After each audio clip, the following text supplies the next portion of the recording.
Now, Kenya's pitch to entrepreneurs this week has mainly been one message. The country is open for business and this is a good place to put your money. But what exactly happens when the state and a private enterprise disagree? The result, according to the CEO of the largest homegrown brewer in the country, is utter chaos and losses running into the millions of dollars.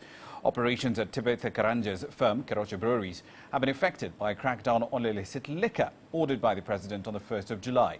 First by a mob that sought to invade the premises, and now by a tax row between the firm and the Kenya Revenue Authority. Here's part of our conversation earlier on.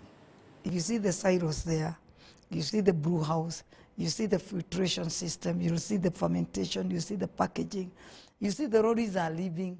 So everything is in the process. You don't wake up in the morning and tell such an organization that you were withdrawn their excise license when things were in the process.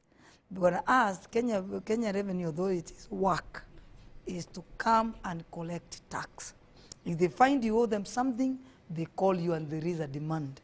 Then you negotiate how are you going to pay this demand. Then in case you don't pay, there is an agency to your bankers. Then they throw it to your bank. Bank collect for us this money, but they have no mandate. Even the law states very well, they have no mandate to close you.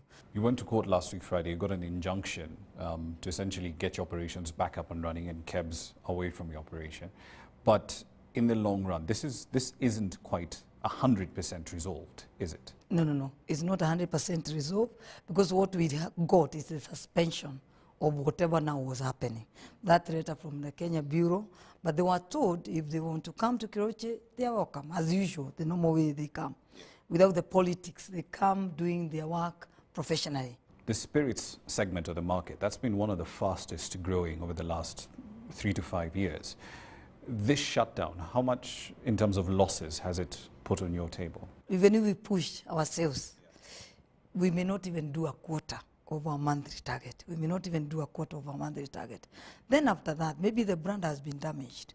You never know even how long it will take for us to recover. Because in the mind of consumers, they'll be thinking, but if government had doubts about this, yes, probably I shouldn't consume it. Yes. So those are some of the damages and all that. So we are yet to recover. It will take a long time.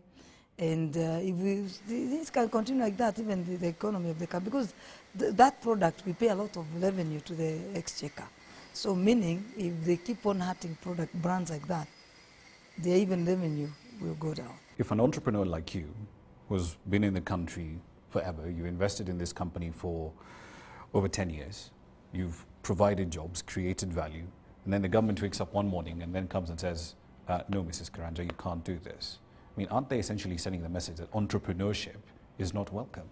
That's the message they are sending, because the minute they do that, you wonder whether in the government, whether there is a body that values things that are done by the government officers, so that they know they may be working. The one hand is working so hard to market the entrepreneurship of this country, go outside the world, call for the foreign investors to come here. Then later, somebody on the other hand is damaging what the other hand is doing.